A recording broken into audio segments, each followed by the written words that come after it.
Bueno, recordemos el hígado, ¿no? Así que fue.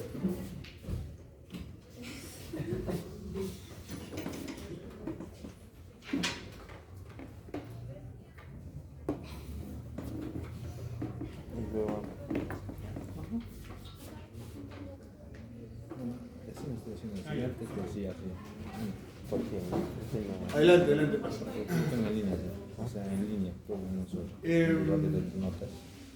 Bien conocen ustedes que el hígado es un órgano de los más grandes del cuerpo, un peso de 1500 gramos aproximadamente, ubicado principalmente en el hipocondrio derecho.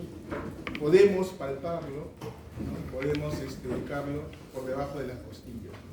Podemos percutir su maquilez a través de los espacios intercostales. Y en los casos de que hay un crecimiento hablamos de hepatomegalia, ¿no? Esta hepatomegalia la consideramos a partir de los 15 centímetros, ¿no? Y es un signo, digamos, importante, no solamente en el campo propio del hígado, sino en una serie de enfermedades, ¿no? Enfermedades inflamatorias y enfermedades infecciosas. Si lo vemos, digamos, en su superficie, hay cosas que se dan a notar. Por ejemplo, ustedes díganme qué es esto de acá. Ligamento falciforme. Y esto nos hace una división del hígado anatómica en dos lóbulos, ¿no? Hepático derecho e izquierdo. Y como saben ustedes, este tipo de clasificación anatómica ha sido, digamos, sucedida por otro tipo de clasificación más bien funcional, ¿no? De los segmentos hepáticos. Luego acá tenemos en la parte inferior la vesícula en una vista frontal, ¿no? Luego los ligamentos respectivos, los ligamentos triangulares en los costados y su asociación con el diafragma. Entonces, en la práctica clínica, además de lo que es el examen clínico mismo, la palpación, la percusión, nos ayudamos mucho de un examen que es muy sencillo y fácil de realizar y poco costoso, que es la ecografía. Entonces, vemos el hígado en relación con el riñón, ¿no? Y a nivel del lóbulo, de la línea media clavicular, se puede hacer pues la medición del tamaño del hígado, ¿no? Entonces, ahora en una radiografía también podríamos estar viendo ciertas características. Y esto lo traigo a colación para tener en cuenta que no todo crecimiento corresponde a una patología. En ciertas ocasiones puede encontrarse una lengüeta de hígado que corresponde a una variante anatómica que es a ver qué me dice. Una variante anatómica que corresponde a un pseudo agrandamiento del hígado, pero que solamente es una variante anatómica con un hígado normal. Eso se llama lóbulo de Rieger, ¿no? Que es normal. Acá lo que estamos viendo es un agrandamiento del hígado y acá ¿qué vemos? Un agrandamiento del vaso, ¿no? Y cuando son tan grandes, ¿no? Había que pensar en enfermedades linfoproliferativas. Y por último, la asociación con el diafragma. ¿Qué es esto?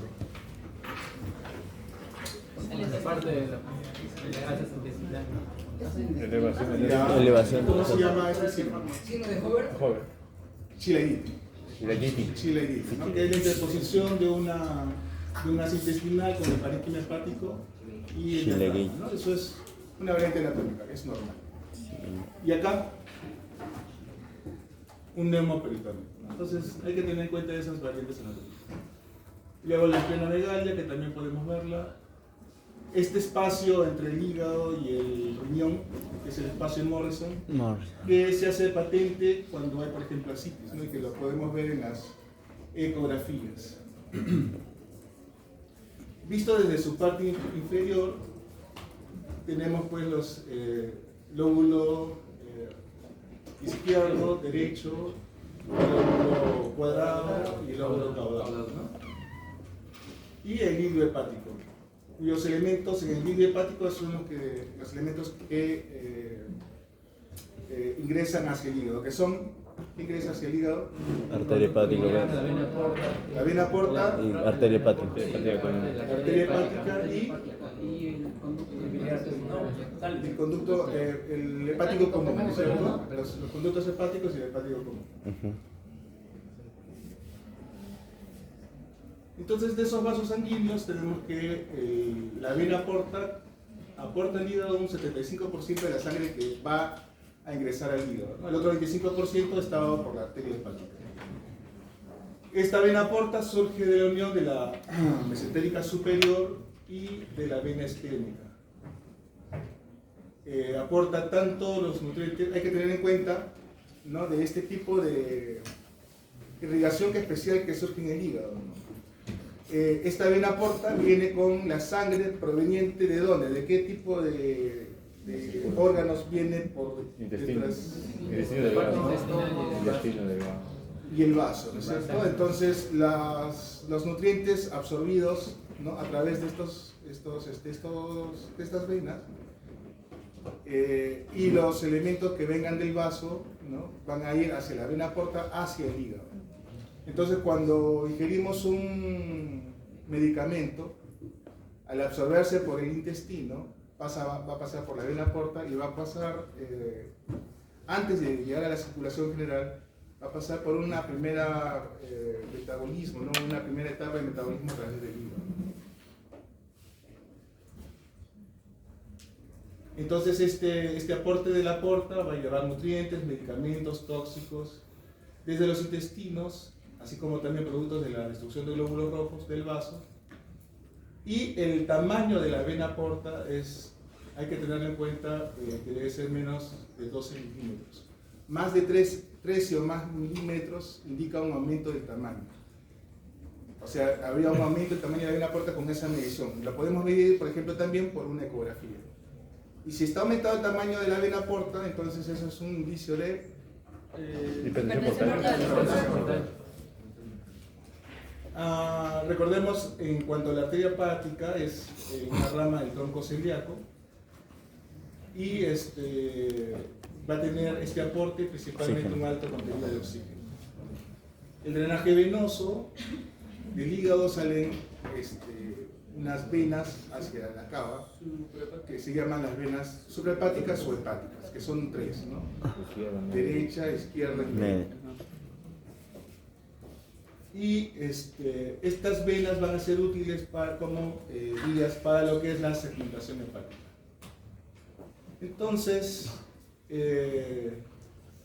tenemos un aporte de sangre rico en oxígeno a través de la arteria hepática, rama del tronco celíaco, y un aporte rico en nutrientes a través de la vena porta. Estos dos tipos de vasos sanguíneos van a confluir hacia las células hepáticas a través de lo que se llaman sinusoides hepáticos, ¿no? Lo recordarán ustedes. Entonces, los sinusoides hepáticos están en correlación con cordones de hepatocitos en íntima relación para poder hacer el juego del aporte, ¿no?, hacia estas células, estos hepatocitos, y otorgarle los elementos necesarios para sus funciones.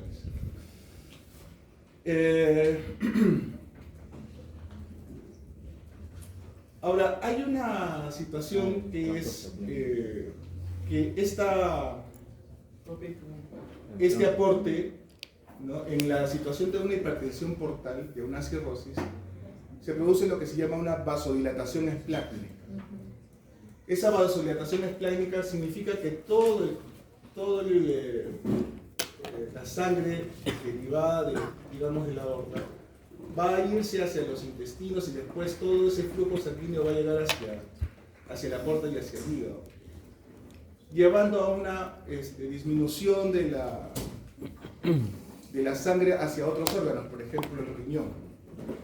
Y eso hace que en la hipertensión portal aumente el flujo de sangre en estos espacios, llevando a la formación, por ejemplo, de varices gastroesofágicas, y además una disminución de la sangre que llega al riñón, lo que lleva a una insuficiencia renal funcional, que es el síndrome hepatorenal, ¿no? Eso hay que tenerlo en consideración para más adelante.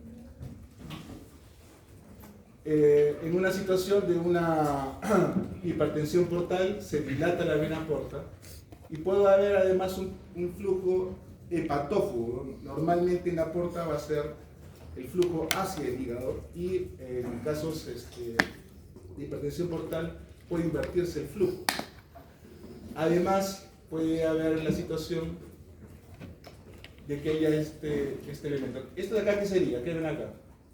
Dilatación de la vena porta. Una vena porta dilatada, pero ¿qué más hay acá? Un trombo, ¿no es cierto? Entonces, una de las características o uno de los eventos que puede ocurrir en una cirrosis hepática es la trombosis portal.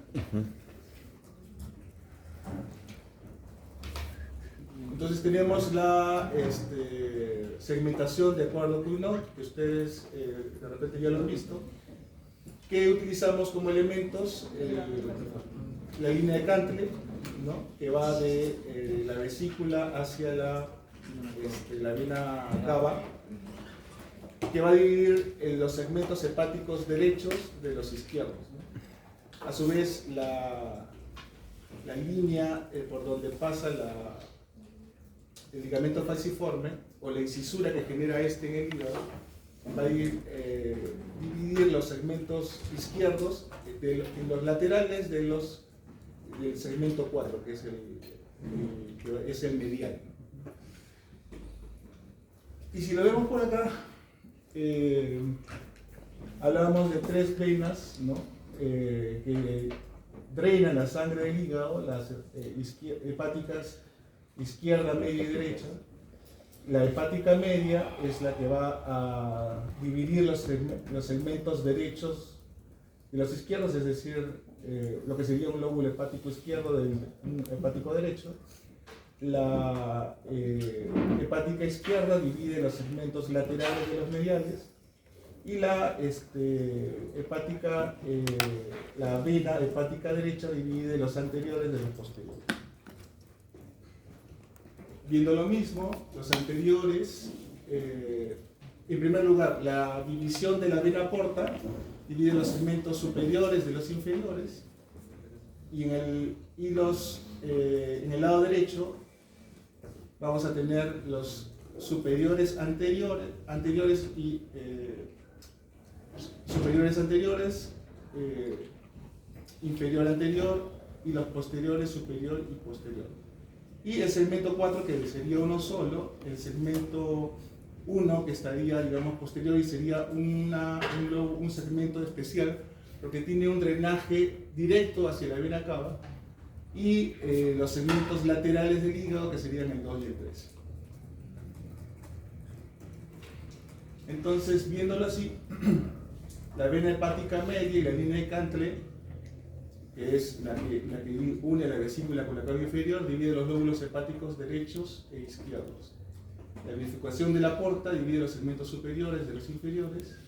La hepática derecha divide los segmentos derechos, anteriores y posteriores. El ligamento falciforme divide el hígado izquierdo en un segmento medial, el lóbulo 4, y los ligamentos laterales. Pongámoslo así.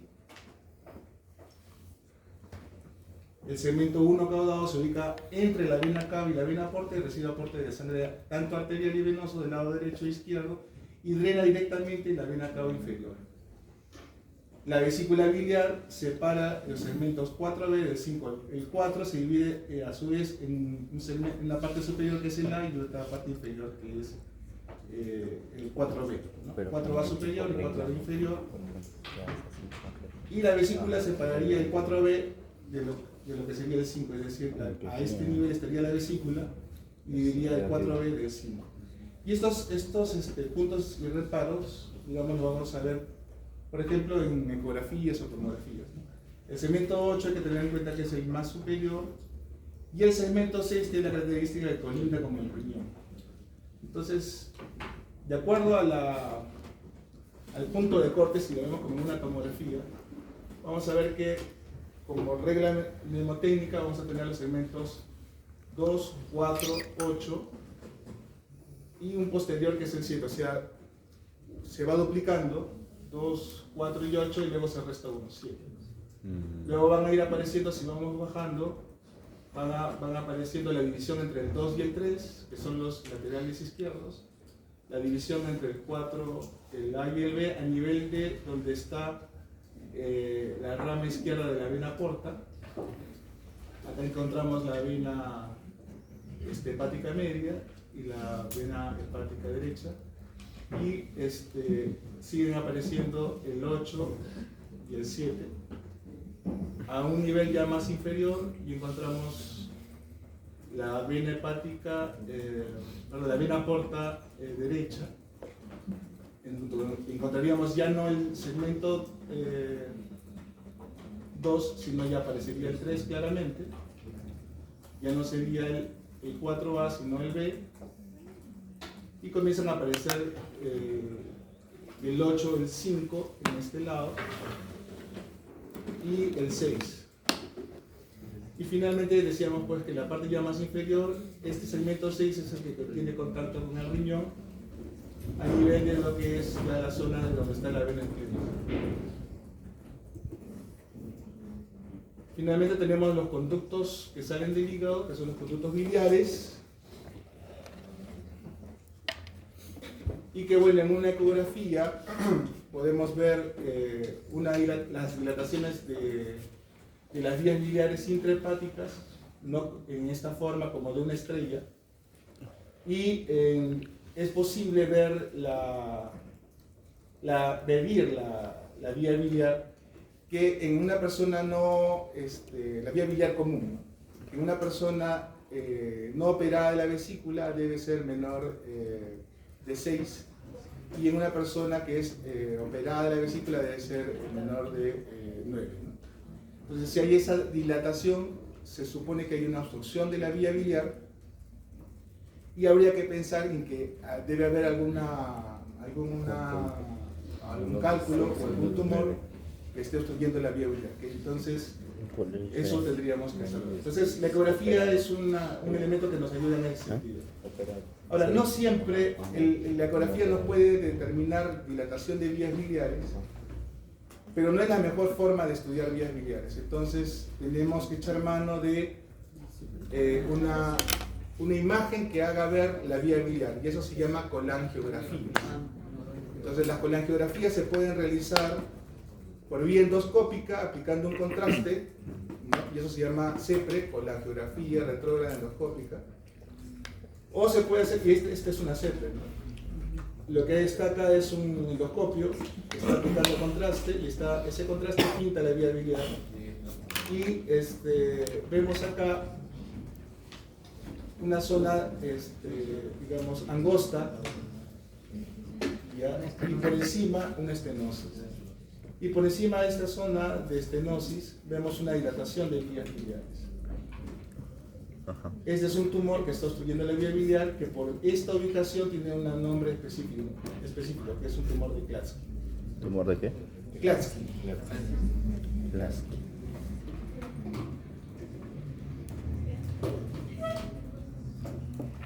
¿Preguntas hasta acá? Sí. Doctor, no entendí muy bien. La colangiografía es la CEPRE. Sí. No, digo, todo estudio que sirva para ver la vía biliar se llama colangiografía. Esa colangiografía puede ser por vía endoscópica, lo que se llama CEPRE, entonces se llamará colangiopancreatografía endoscópica, CEPRE por sus siglas. Puede ser por resonancia magnética, que hay muy buenas imágenes por resonancia magnética, se llamará colangioresonancia. O puede ser por insertando una aguja a través de la pared hasta el punto donde está la obstrucción, y entonces con esa aguja se inyecta contraste. Ese contraste de igual manera pinta las vías biliares. En ese caso se llamaría una colangiografía transparieto-hepática. Una pregunta, en este caso, con el ¿cómo se llama? Tumor de Klein, ¿Klatsky se usará un stent o solo se extrae esa parte? Regularmente la idea de hacer una colangiografía, o sea, muchas veces pasa de que con el endoscopio se puede pasar un stent. Cuando se trata de una CEPRE, se puede colocar un stent para derivar la bilis y evitar, primero disminuir la ictericia, la bilirrubina, hacer el drenaje, disminuir el riesgo de infecciones, pero cuando eso no es posible, se echa mano de la vía transparente hepática. Entonces el radiólogo inserta el catéter a través de ese mecanismo. Entonces, o se coloca un stent, como dices tú, a través de una CEPRE, o se coloca un catéter para drenaje a través de un examen intervencionista. ¿Solamente el segmento M1 es el que entrena la Me vena ves cava uno por inferior uno. o hay otras más también? O depende de la variante que pueda tener. ¿Cómo? Solamente el Creo que no segmento sale bien. uno, como estaba escrito ahí, drena en la vena cava fotos y inferior. todo. O hay Es otras. que es el único que drena directamente y no a través de las venas hepáticas. No hay otras, no, solamente No, no. solamente en ese caso. Entonces lo hace especial para los estudios y para la parte clínica. Sí, es más complicado. ¿Preguntas? ¿Y podría explicar un poquito el ciclo de hepato renal? Ya, nos adelantamos un poquito, pero no hay problema. Aprovechando de que estamos recordando de la parte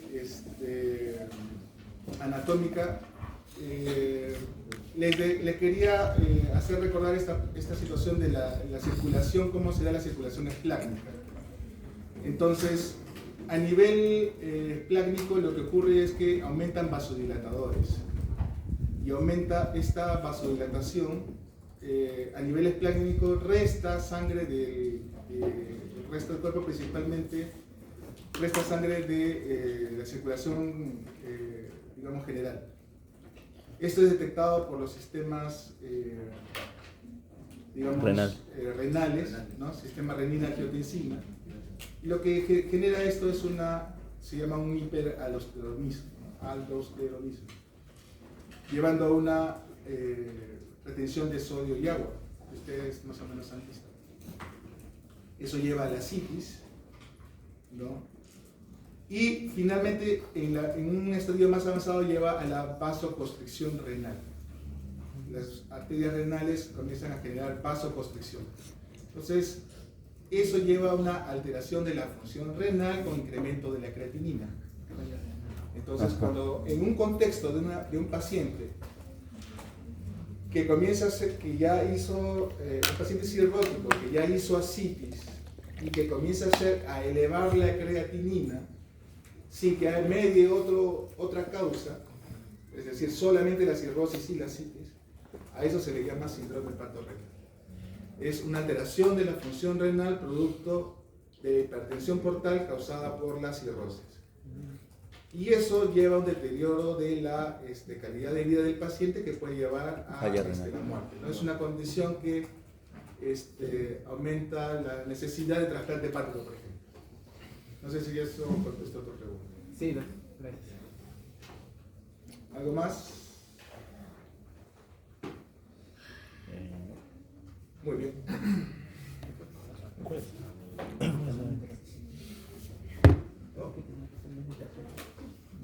Entonces, en esta parte, lo que quería revisar es la parte